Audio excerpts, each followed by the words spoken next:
De toute façon, dans la vie, il faut s'écouter. Dit celle qui a fait le bon choix ou qui a envie de conforter quelqu'un dans les siens. Parce que sans ça, entre les écoute ton cœur, écoute ton intuition, faut choisir à un moment entre l'amour et la peur, machin mon cul. Qui ici ne sait pas faire la différence entre son intuition et son ego? Qui ici est torturé entre le cœur et la raison? Qui ici a peur de se tromper dans son jugement et de faire le mauvais choix? Il n'y a pas de faut s'écouter qui tienne comme une espèce de règle absolue. Les choses sont beaucoup plus complexes que ça, donc tentons là aujourd'hui de mettre un petit peu de lumière dans ce bazar pour vivre une vie amoureuse en confiance et sans regret.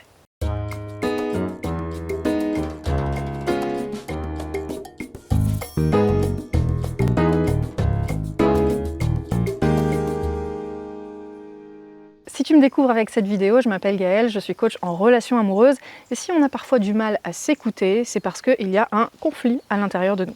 On parle même parfois de besoins contradictoires, les besoins ne sont jamais contradictoires, éventuellement certaines manières de nourrir ces besoins sont contradictoires et c'est là qu'il faut se creuser un petit peu la tête, les jambes, les bras, ce que tu veux.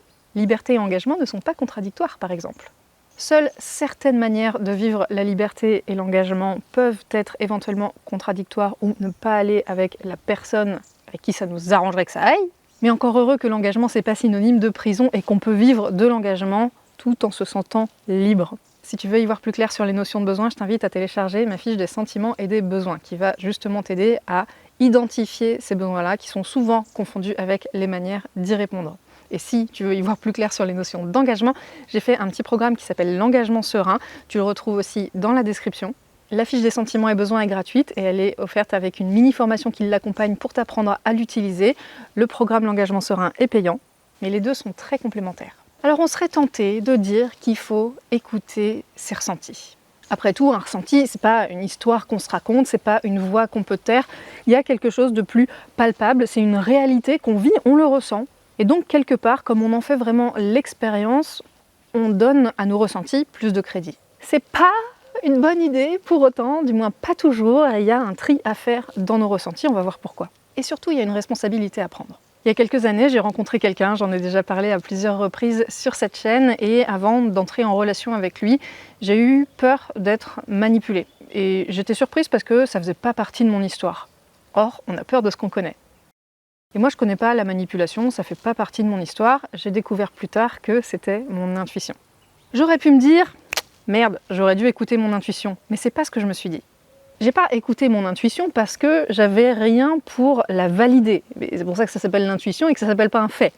Mais malgré ça, j'ai choisi en conscience d'aller en relation avec cet homme-là parce que ma priorité, c'était pas d'être heureuse et d'être en sécurité avec quelqu'un, même si évidemment c'était une de mes fortes aspirations qui a toujours été là. Ma priorité, c'était le mouvement. C'était le changement. Je voulais qu'il se passe un truc dans ma vie amoureuse parce que c'était le désert total depuis 3 ans. Je voulais me remettre en selle, quitte à ce que ce soit de la merde. Et ça a été de la merde. Donc j'ai pas écouté mon intuition, j'ai été dans une relation de merde et je ne regrette rien parce que dès le départ, j'ai assumé les éventuelles conséquences que ça pourrait avoir. J'ai consenti à ces conséquences en quelque sorte. Et je ne le regrette pas pour tout un tas de raisons parce que j'ai appris plein de choses dans cet épisode de ma vie et j'ai notamment découvert mon intuition puisque maintenant, quand j'ai un ressenti similaire, je sais, là je peux l'écouter. Même si j'ai pas de preuves tangibles, j'ai quand même fait un apprentissage qui m'est précieux aujourd'hui.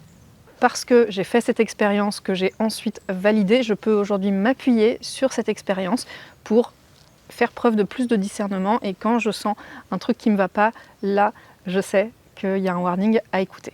Donc j'ai écouté mon besoin prioritaire, le mouvement, le changement, peu importe les conséquences que ça aurait, j'étais ok de souffrir, j'avais pas peur de souffrir comme je peux souvent l'entendre, conséquences que j'assumais. Un petit peu après, toujours dans cette même histoire, j'ai eu la sensation de enfin avoir trouvé la bonne personne, de rentrer à la maison. Ça m'était jamais arrivé et je le ressentais au plus profond de moi. Bon, spoiler alerte, ça avait beau être un ressenti très crédible, c'était du gros bullshit.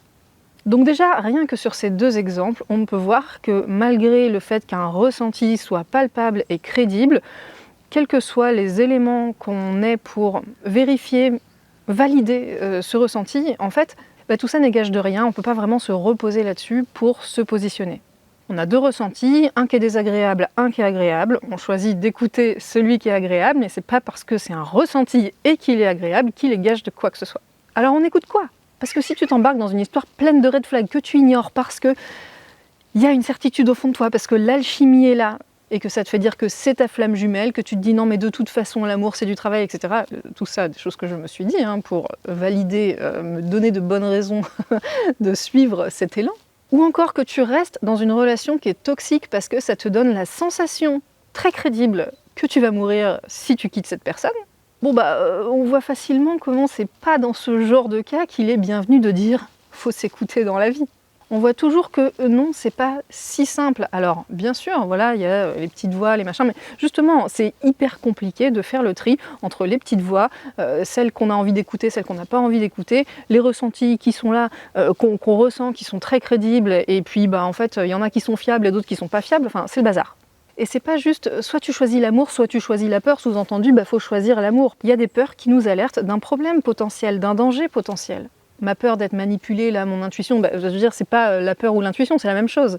À la rigueur, on va plus faire la différence entre l'intuition et la peur, j'ai envie de dire, fonctionnelle qui nous alerte d'un danger réel et les peurs d'ego qui nous alertent d'un danger perçu qu'on s'est construit à l'intérieur avec toute notre résonance, notre histoire, nos blessures, etc.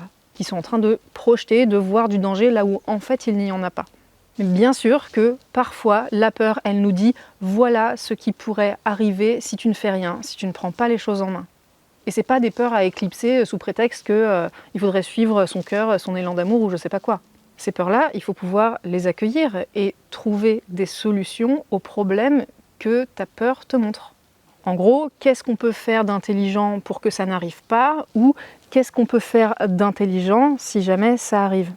Donc je sais bien que c'est pas toujours facile de faire un tri entre les peurs d'ego, le danger imaginé, perçu, construit, projeté et les peurs danger réel. Ça peut nécessiter un accompagnement pour y voir plus clair, faire preuve de discernement et choisir la posture qui sera la plus appropriée. Et si, comme au début de la vidéo, je parle de responsabilité à prendre, c'est parce qu'à partir du moment où tu te positionnes, ou en tout cas que tu cherches à te positionner, tu prends la responsabilité des conséquences, positives ou négatives, qu'implique ton choix, ton positionnement, ce que ne font pas la majorité des gens qui cherchent à s'écouter et qui n'y arrivent pas. Ils se projettent en position de victime dans des scénarios catastrophes et subissent au présent les conséquences imaginées futures sans décider quoi faire d'approprié si ça devait arriver, puisqu'il y a une responsabilité qui n'est pas prise. On est en train de subir à cet endroit-là et on panique. Donc tout ça n'est pas si simple parce que tes ressentis et tes pensées, ils viennent de ton système nerveux. Et c'est pas facile de prendre du recul et ses responsabilités quand notre système nerveux est en pleine activation et que ce sont nos blessures, nos conditionnements et les croyances qui en découlent qui ont pris le devant de la scène. Donc tes ressentis et tes pensées sont produits par tes croyances, tes conditionnements, tes blessures, ton histoire, tes associations d'idées ou encore même tes habitudes. Bref, ce sont des parties blessées et immatures de protection qui ont pris le contrôle. Que les ressentis soient agréables ou désagréables. Parce que quand tu as un gros crush sur quelqu'un qui s'avère être un schéma répétitif, c'est aussi dans ton système nerveux que ça se passe. Quand tu as peur de déranger en demandant un truc ou quand tu as peur de ne pas être aimé en étant toi-même, c'est dans ton système nerveux aussi. Donc j'aime pas entendre « faut s'écouter » quand il s'agit de faire des choix et de se positionner. Parce que c'est quand même bien à ça que ça sert de s'écouter. Parce que d'un côté, oui, c'est vrai, et d'un autre côté, c'est pas si simple parce qu'il faut savoir quoi écouter en soi pour faire des choix d'expansion. Et avant ça, il faut pouvoir dialoguer avec les parties de toi qui sont en conflit à l'intérieur. Ces parties qui ont pris le contrôle, qui ont pris le devant de la scène pour entendre leur motivation et pouvoir faire avec elles de la négociation habile. Et je dis les parties parce que oui, il y a plein de parties à l'intérieur de nous. Si jamais tu t'es dit oui, on est un peu schizo dans ma tête, on est plusieurs, c'est vrai, on est construit comme ça. Il y a plein de parties à l'intérieur de nous qui, grosso modo, sont classées en deux catégories, les parties blessées et les parties protectrices. Alors tu vas me dire, moi je suis où dans tout ça? Mais justement, si tu as un système nerveux dérégulé comme environ 85% des gens, ton toi, ton essence, ton self, comme on dit, est sûrement caché sous toute cette espèce de scène de théâtre occupée par les parties blessées et les parties protectrices. Et tu ne peux pas supprimer, faire taire dégager une partie qui t'emmerde. S'écouter vraiment, ça devient possible quand tu apprends à discuter en adulte avec chacune de ces parties, que tu apprends à les écouter, à connaître leurs motivations, à reconnaître leurs intentions positives, à les remercier pour ce qu'elles mettent en place pour te protéger, même si ça ne te convient pas aujourd'hui, ça part d'une bonne intention. Et quand tu apprends à dialoguer avec toutes ces parties-là, dans le respect de leurs intentions, c'est là qu'on peut collaborer et c'est là que ton toi, ton essence revient sur cette scène avec tout le monde qui laisse de la place et tout ça s'articule et ça fait un système fonctionnel qui correspond à la vie que tu as envie de mener aujourd'hui. En gros, s'écouter, c'est apprendre à faire de la gestion de conflits internes. C'est un travail hyper intéressant, surtout hyper libérateur et apaisant que j'adore et c'est ce qu'on apprend dans mes accompagnements. Donc si tu veux apprendre à t'écouter, à rayonner, à t'affirmer, si tu veux apprendre à faire des choix d'expansion en confiance dans tes relations amoureuses, clique sur le lien dans la description parce qu'il y a une nouvelle session d'accompagnement qui démarre et si tu te sens concerné par tout ça, tu veux absolument y jeter un œil. Et si tu regardes cette vidéo après la date des inscriptions, sache qu'en téléchargeant la petite fiche, ça t'abonne à mes emails et c'est par le biais de mes emails que tu seras informé des prochaines sessions. Dis-moi comment tu reçois tout ça en commentaire et on se retrouve dans la prochaine vidéo.